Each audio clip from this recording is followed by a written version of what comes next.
Hati yang kau sakiti. Assalamualaikum warahmatullahi wabarakatuh. Apa kabar Bunda? Semoga Allah selalu memberikan kebahagiaan. Hari itu, 28 Februari 2018. Aku resmi bercerai dengan mantan suamiku. Aku masih mencintainya. Namun, aku tak sanggup lagi berada di sisinya. Bukan karena suamiku yang kejam, melainkan ibu mertuaku yang memberi racun di rumah tangga anaknya sendiri. Kembali ke masa lalu. Jam di dinding sudah menunjukkan pukul 8 pagi. Aku sedang sibuk di dapur. Seperti biasa, membersihkan dapur dan mencuci baju. Rumah orang tuaku ini memang cukup besar. Sehingga, jika ada seseorang yang bertamu dan mengucapkan salam di depan sana, aku tak akan langsung mendengarnya. Apalagi jika mesin cuci sedang berputar. "Assalamualaikum," teriak seseorang dengan sangat keras. Aku sudah paham itu suara siapa. Buru-buru aku lari ke depan untuk membukakan pintu. "Waalaikumsalam," jawabku dengan lembut. "Kok lama sekali sih? Kamu baru bangun ya?" Tuduhnya tanpa alasan. Enggak, Bu," jawabku dengan gagap. Aku ingin menjelaskan aku sedang apa di belakang. Namun secepat kilat, wanita yang sudah menjadi mertuaku 2 tahun terakhir ini langsung menyela omongan. "Jangan malas dong jadi istri. Masa jam segini baru bangun? Jangan-jangan anakku nggak kamu buatkan sarapan ya?" Tuduhnya. Aku ingin menjawab, namun lagi-lagi aku tak diberi kesempatan. "Kemana anakku?" tanyanya. "Kerja, Bu," jawabku. "Loh, ini kan hari Minggu. Kerja apa hari Minggu?" tanyanya dengan ketus. "Aku nggak tahu, Bu. Kata Mas Widi, emang ada kerjaan hari ini. Katanya sih lemburan." Jawabku lagi. "Lembur? Kenapa anakku harus sampai lembur seperti ini? Bukankah harusnya hari Minggu itu libur beristirahat? Bukannya malah kerja? Nanti kalau dia kelelahan bagaimana? Atau jangan-jangan kamu yang nyuruh ya? Kamu jangan jadikan anakku sapi perah. Enak saja kamu menyuruhnya. Hari libur tetap kerja." Tuduhnya sekali lagi tanpa beralasan. "Enggak, Bu. Aku tidak menyuruh Mas Widi kerja. Dianya saja yang mau. Lagi pula, aku sudah mengingatkan kalau hari ini hari Minggu." Kataku berusaha menjelaskan, karena memang aku tak menjadikan suamiku itu sapi perah. "Alah, pasti itu alasanmu saja kan?" Ucapnya lagi yang tak pernah percaya denganku. Aku mau jujur, seperti apapun, dia tak akan pernah percaya. Aku memilih diam. Kemudian, wanita yang menggunakan hijab namun cepolnya setinggi langit itu langsung menuju ke dapur. "Enak ya, kamu nyuci pakai mesin cuci. Kalau dulu, ibu mencuci pakai tangan. Lebih bersih, hemat air juga listrik." Lanjutnya lagi. "Ya, Bu, sekarang kan sudah modern. Apa-apa sudah bisa dikerjakan pakai mesin. Kenapa harus melelahkan diri sendiri?" Ucapku berusaha membantah pendapatnya. "Kamu ini ya, kalau dikasih tahu, membantah terus." Ucapnya tidak terima. "Ya kan memang beda, Bu. Zaman dulu dan sekarang. Dulu kan memang belum ada mesin cuci. Lagi pula sekarang, ibu juga mencuci pakai mesin cuci kan, tidak manual lagi." Aku langsung membantah argumennya itu. Tahu sekarang, dia juga sama sepertiku. Dia memilih diam sejenak, kemudian mengomentari hal yang lain. "Wadah berasnya kenapa ditaruh di sini? Seharusnya di bawah saja." Katanya tidak suka dengan susunanku. "Aku sukanya di situ, Bu. Lebih mudah kalau mau masak." Ucapku yang lagi-lagi membantah pendapatnya. Karena memang menurutku kalau di atas tidak harus membuka lemari yang ada di bawah kompor. Toh mejanya juga masih luas. Tidak mengganggu juga kalau wadah beras itu berada di sana. "Kamu ini ya dikasih saran yang baik, malah membantah." Katanya, yang tentu, tidak akan pernah mau menerima masukan dariku. Itu tuh, kenapa wadah minyaknya pakai kaca? Kan bisa pecah kalau kena panas, komentarnya. Justru kalau pakai yang plastik, mudah terbakar, Bu. Kalau kaca hanya pecah, jawabku sekenanya. Kamu ya, dikasih tahu tetap aja ngebantah.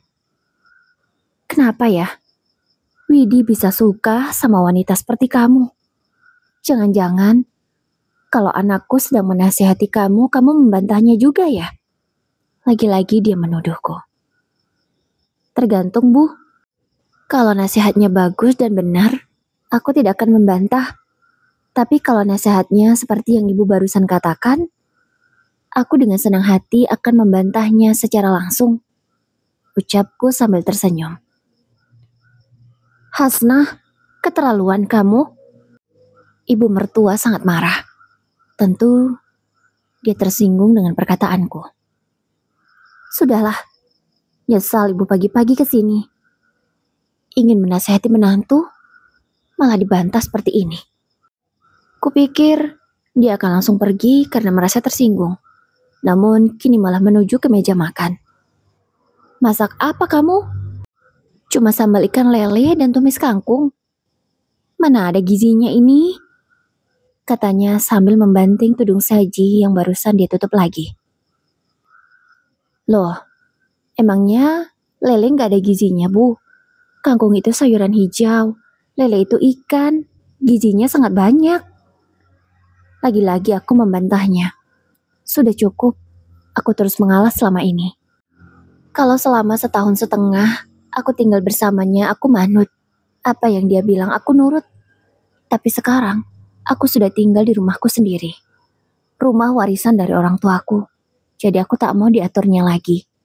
Lagi pula, bukankah tak boleh seorang mertua mencampuri urusan menantunya? Apalagi rumah ini rumah menantunya. Tak pantas seorang mertua ikut campur. Ia pun terlihat kesal. Sampai memonyongkan bibirnya. Kuperkirakan bibir itu bisa diikat karet. Aku pun tertawa kecil dalam hati ini. Kamu ini ya, pintar membantah sekarang ya. Katanya lagi. Aku memilih diam tidak menanggapi. Bisu kamu ya? Tiba-tiba dia mengataiku seperti itu. Nanti aku jawab lagi dibilang bantah, kataku. Ih, kamu ini, katanya terlihat semakin kesal. Aku berusaha menahan tawa. Dan setelahnya, kalau gitu ibu pulanglah. Malas sekali di sini. Ibu itu cuma tidak mau kalau sampai anak ibu kekurangan gizi. Gaji anak ibu itu besar. Masa cuma dimasakin ikan lele dan sayur kangkung. Minimal daging lah. Atau ayam. Lanjutnya. Bu, apa ibu lupa? Kalau 1.500.000, gaji Mas Widi itu untuk siapa? Sementara aku hanya diberi 1 juta. Kenapa bisa begitu? Karena Mas Widi tetap harus memegang uang. Jaga-jaga. Kalau wanita yang sudah melahirkannya meminta uang, dan kalau sampai dia tidak ada, wanita itu akan mengamuk. Kataku. Apa maksudmu bicara seperti itu? Memang sudah kewajiban Widi sebagai anak lelaki untuk memberi kepada ibunya. Kamu harus tahu itu. Paham agama tidak sih? Teriaknya. Paham Bu, insya Allah. Sekarang aku tanya balik. Ibu paham agama juga tidak? Aku membalikan pertanyaan yang dia lontarkan. Seketika, dia langsung tercekat. Tak bisa menjawab. Kurang ajar kamu Hasnah. Akan kuadukan semua ini ke anakku. Ya, jurus andalannya. Akan mengadu kepada anak lelakinya. Terserah ibu. Sudah biasa. Jawabku sambil tersenyum. Wanita parubaya itu berjalan ke depan sambil menghentakkan kaki. Kupikir dia akan langsung keluar dari rumahku ini. Tapi ternyata dia malah mengomentari sofa ruang tamuku yang sudah usang. Sofa kok kulitnya sampai sobek begini? Kamu sebagai istri gak becus banget sih? Direnovasi kan bisa, ucapnya mengomentari. Bukan tidak mau merenovasi, Bu. Sofa itu sudah terlalu tua usianya. Aku rasa umur sofa itu sudah sama ya, seperti umurnya Windy, 25 tahun. Iya kan, Bu? Tanyaku sambil mengulum senyum. Oh ya, Ibu tidak lupa kan? Sofa tua ini yang jelek ini hasil dari mana, Bu? Ibu tak lupa kan? Kalau sofa ini adalah hasil dari pertukaran antara sofa baru milikku dengan sofa tua milik Ibu. Apa perlu aku ingatkan, Bu? Bagaimana caranya sofa ini bisa ada di sini? Tanyaku. Tanpa menunggu jawaban darinya, aku langsung mengatakan semuanya. Dulu, ketika aku baru menikah dengan anak lelaki Ibu yang bernama Widi, aku mendapatkan hadiah sofa dari bosku, Bu. Karena Ibu tak lupa kan, aku pernah kerja di mana? Aku kerja di sebuah toko yang menjual perabotan rumah tangga. Salah satunya adalah sofa. Beliau, bosku, dengan baik hati memberikan kado itu untukku. Sofa yang masih sangat bagus dan baru tentunya. Karena dulu, Ibu bilang, seorang istri itu harus ikut suaminya. Jadi aku menurut, Bu. Itu pun atas permintaan Ibu juga kan? Aku tinggal di rumah Ibu. Sehingga semua barang-barang yang aku punya harus diletakkan di rumah Ibu. Semuanya. Mulai dari hantaran pernikahanku sampai sofa baru hadiah dari bosku. Belum lagi hadiah perabotan dari teman-temanku. Semuanya juga Ibu mintakan. Aku hanya Ibu berikan perabotan bekas yang sudah tidak layak tentunya. Seperti sofa ini contohnya. Sebenarnya, aku bisa saja, Bu, mengambil semua yang memang milikku. Tapi, aku masih menghargai Ibu dan kasihan sama Ibu. Karena saking kepengennya punya perabotan baru, sampai merusuhi punya menantunya. Ucapku mengejek. Jaga ucapanmu, Hasnah. Aku tidak serendah itu, bantahnya. Kalau memang tidak serendah itu, lalu kenapa barang-barang milikku tak boleh dibawa ke sini? Kan ini rumah warisan dari orang tuaku. Rumahku. Aku menegaskan kata rumahku, agar dia sadar sedang berpijak di rumah siapa sekarang. Sombong sekali kamu ya. Cuma rumah warisan saja. Gayanya, Pak beli rumah sendiri. Ejeknya. Loh, apa Ibu lupa? Kalau rumah yang Ibu tempati sekarang, itu dari mana? Tanya balik. Wanita bercepol tinggi itu langsung tercekat untuk sekian kalinya. Tak bisa menjawab pertanyaanku. Ya, rumah yang dia tempati juga warisan dari orang tuanya. Rumah tua yang entahlah sudah berapa lama usianya. Bahkan saking tuanya dan tak mampu merenovasi, bagian dapurnya sudah banyak yang bocor. Sebenarnya uang itu ada. Namun namanya wanita tidak tahu bagaimana cara mengatur uang dengan baik. Ia malah lebih mementingkan gengsi daripada merenovasi rumahnya yang sudah bocor. Ibu mertuaku itu gayanya selangit. Padahal rumah saja sudah reot-reot. Dia membanggakan perabotan baru yang dia punya, hasil dari merampas milikku. Ya, setiap kali ada tamu yang datang ke rumahnya, dia selalu bilang, "Inilah perabotan baruku, aku beli pakai uangku sendiri." Padahal sudah jelas, itu perabotan adalah hadiah yang diberikan oleh teman-temanku. Sungguh memalukan, namun wanita itu tak pernah malu melakukannya. Aku tak habis pikir, ada manusia seperti mertuaku. Selama setahun aku mencoba bersabar, mengalah dan memilih diam, karena aku ingin mempertahankan rumah tanggaku dengan Mas Widi. Hingga akhirnya, ayahku meninggal, dan beliau mewariskan rumah ini untukku. Aku memohon kepada Mas Widi untuk pindah saja karena aku sudah tak kuat.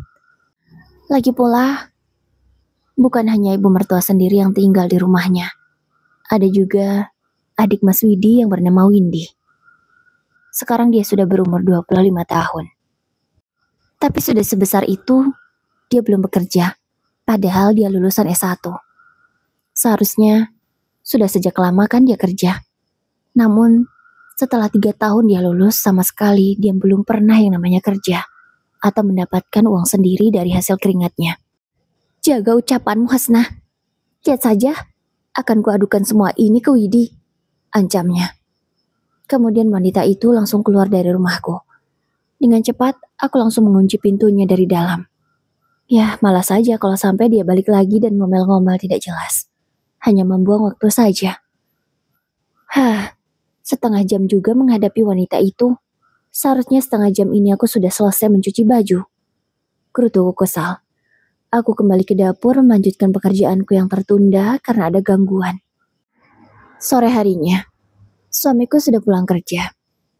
Aku tak tahulah dia kerja beneran atau mengerjakan yang lain. Karena ia tak pernah lembur di hari Minggu sebelumnya. Baru 2 kali ini. Hasnah, panggil Mas Widi.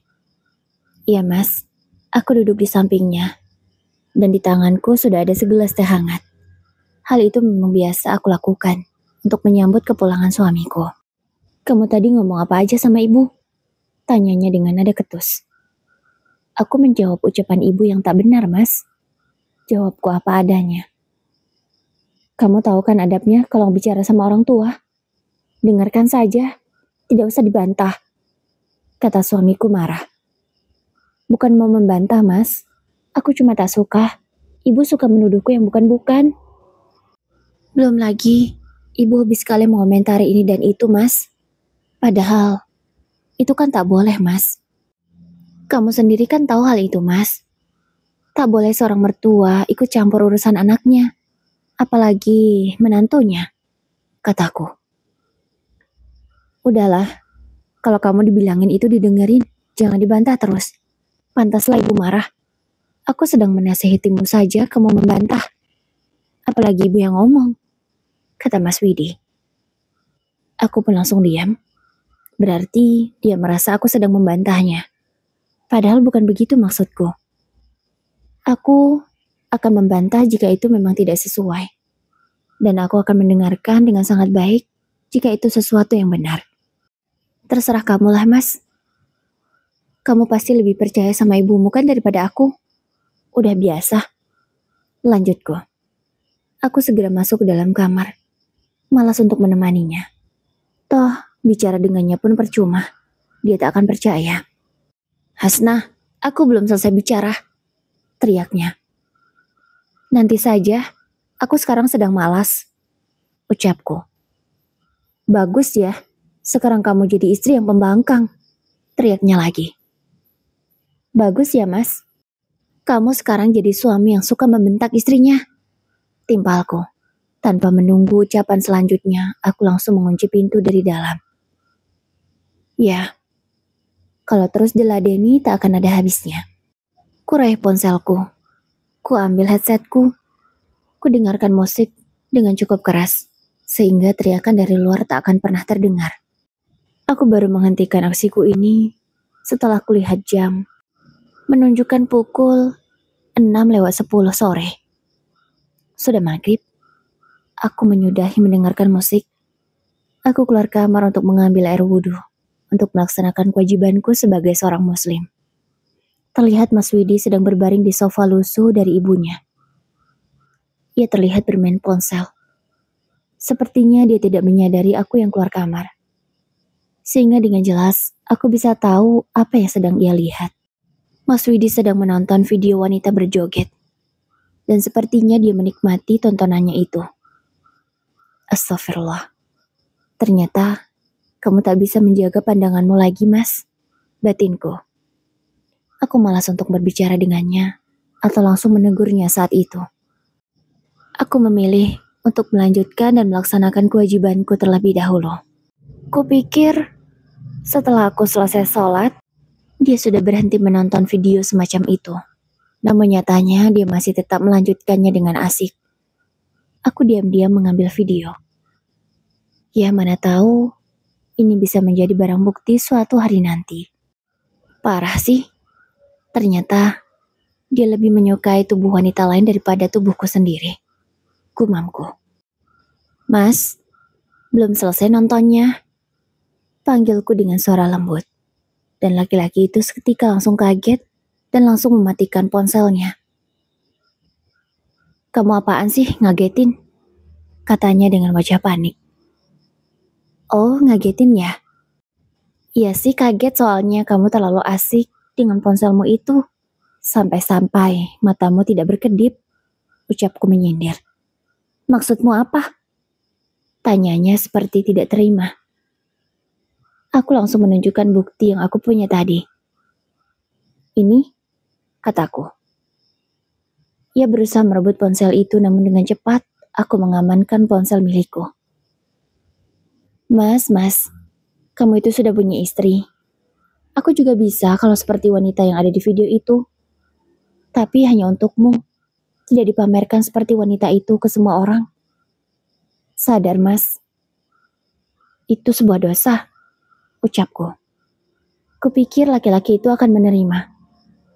Ternyata dia langsung berdiri, matanya memerah. Dan dengan cepat, dia mencekal tanganku. Bawa sini ponselmu, ucapnya dengan kasar dan berusaha merebut ponsel itu. Enggak, aku akan jadikan ini barang bukti, kataku. Cepat. Tiba-tiba, laki-laki yang sudah menikahiku selama 2 tahun itu, tangan kanannya kini sudah berada di leherku. Aku hampir kehilangan nafas, tapi aku berusaha bertahan dengan tangan kiriku yang tidak dicekalnya. Aku mencoba melepaskan tangan kanan itu dari leherku. Namun,